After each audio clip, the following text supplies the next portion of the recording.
Урматтуу ушул видеону көрүүчүлөр, биз мына таластан чыккан 4 жигит азыр бул ат башыдагы нарындан ат башынын ортосундагы белге чыгып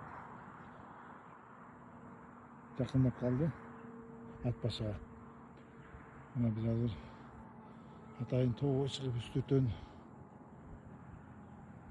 тартып атабыз.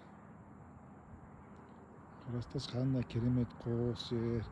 Тетигинде бир кызыл тазыл болуп келатышат атчандар. Мына мен азыр жакындатам.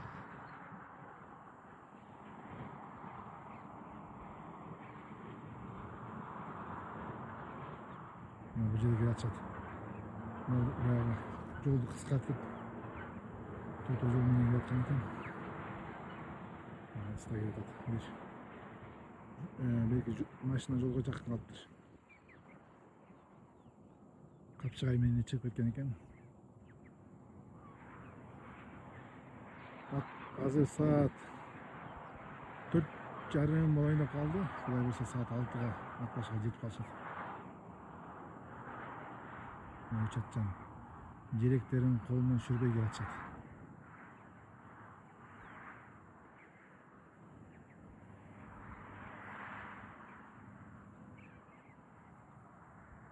Мен атайын бийиклик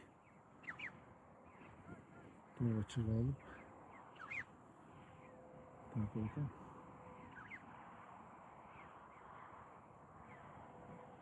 Сайран жигиттер. Анан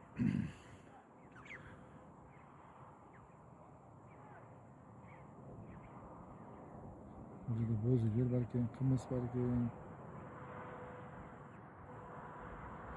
Анан урматтуу ошо биздин жүрүшкө көңүл коюп, көрүп, анан өз пикирин калтырып берип аткан, суроолорду берип аткандарга, жарандарга айрым суроолордон жооп берип коеюн дедим. Бул жерде ар кандай сын пикирлер бар экен. Мисалы үчүн кийимдерине, аттарына,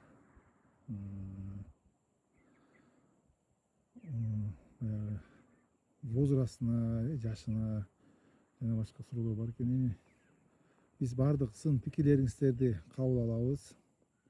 Бизде баягы баарын окуганга мүмкүнчүлүк болбой жатат да жолдо жүрүп. Эмесе баардык суроолорго жооп бермекпиз. Бирок мына сын пикирлерди кабыл алып, ошол бирдей өңдөй чапан кийип, аттарына мына жабдыктарды жаап, эми баягы сиздердин сыныңыздар да бизге пайдалуу да. Ошону карап биз түздөлөбүз. Эч кандай ойлобоңуздар, булар жаман көрөт болуш керек. Эми унчпай койбой эле дебеңиздер, туура эле кабыл алабыз. Айткыла сын пикириңерди. Биз да колдон келишинче аракеттерди кылып атабыз. Анан эми ошол эле учурда кээ бир сын пикирлерге кошулбайм да. Мисалы Риза кызыбыз, карындашыбыз, ошол ал биздин жаран эмес, Кытай элинин жараны. Ошол кызыбызга дагы бир топ айткан экен, эми ага эмне эле болуп атасыңар? Кыргызстанга далай жолу эле келип кеткен.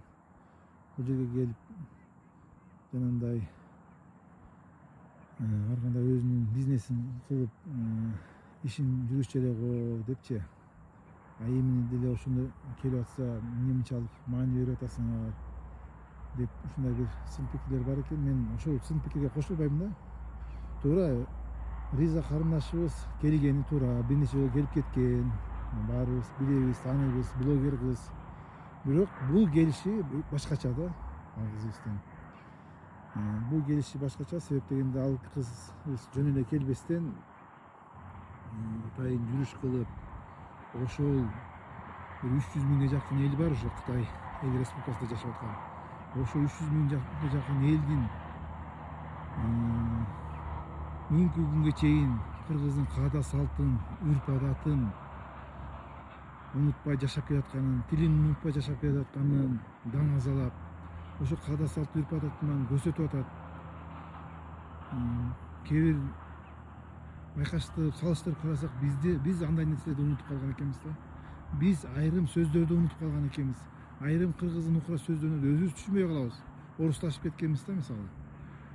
А бирок алар орусташпай ошол канча деген миллиард деген Кытай элинде сиңишип кетпей өзүнчө бир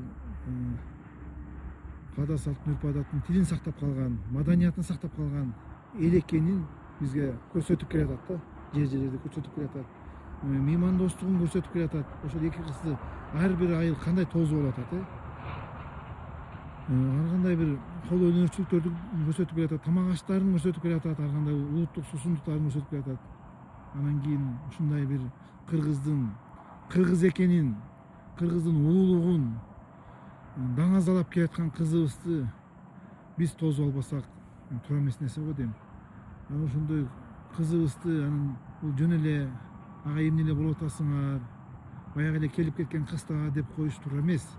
Мурда келген ал башка кеп, азыркы келгени бул башка кеп.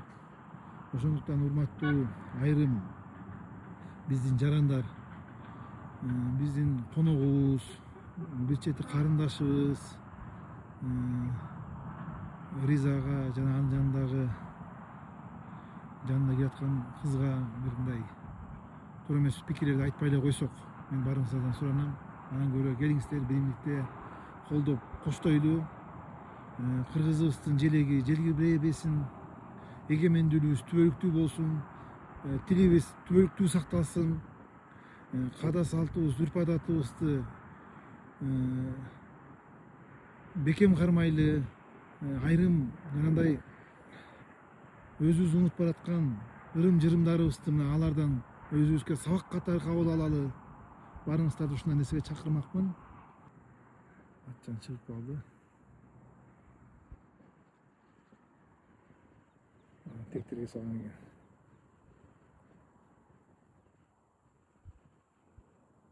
Мына бул жактан чыгып калышты. Тектерлеп кетип баратат кайран жигиттер. Анан ушул жигиттерге дагы ар кандай сын пикир айтып атасыздар да.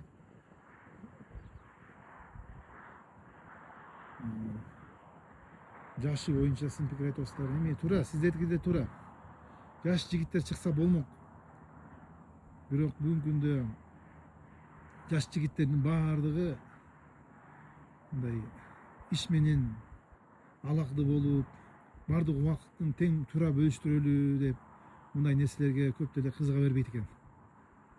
Ошондой заманыбыз да ошондой болуп калды да. Баардыгы аракетчил болуп, анан ошондон улам баягы кичине 40-50 жаштагы байкелер чыгыпты бул жүрүшкө. Себеп дегенде баягы кичине бутуна туруп, үй бүлөсүн камсыздап койгон байкелер, балдары чоңоюп калган байкелер чыгып атат бул жүрүшкө. Бул жагында сиздер туура түшүнүңүздөрчү. Баарыңыздар билесиздер. Бул мындай жүрүштөргө эч ким деле батына бербейт экен. Мындай жүрүштөргө эч ким деле бел байлай бербейт экен. Анткени бул жүрүштө мына азыр 7 күн убактысын ушул байкелер саптап атат да. 7 күн убактысын саптап атат. Анан ушул байкелерге ар кандай туура эмес сөздөрдү айтпай эле койсоңуздар. Убакыт деген бул билесиздер, эч нерсе менен эсептелбеген нерсе. Ар бир убакыт өзү маанилүү. А бул байкелер ушул өзүнүн убактысын арнап, анан өзүнүн аттары менен ушинтип чыкты. Мына билесиздер, жолдо бир атыбыздын да буту аксап калып, ушундай маселелер болуп атат. Эми жол азабы, көр азабы деп ата бабаларыбыздан калган да. Ушундай сөз бар. Жолдун азабы да болот экен. Бирок баары жакшы. Биз көздөгөн, атайын көздөп чыккан ошол өзүбүздүн миссиябызды толук аткарабыз. Мен жана тамашалап айттым. Торгатка кар жамак түгөл башка нерсе жаса дагы биз барабыз Торгатка. Биз өзүбүздүн миссиябызды толугу менен аткарабыз деп чыгып аттанганбыз. Аталарыбыздан бат алып, аягына чыгабыз деп сөз берип кетип баратабыз. Кудай буйрса эртең Торгатка чыгабыз. Кудай буйрса ошол кыздарыбызды, карындашыбызды тосуп алабыз деген жакшы ниеттебиз.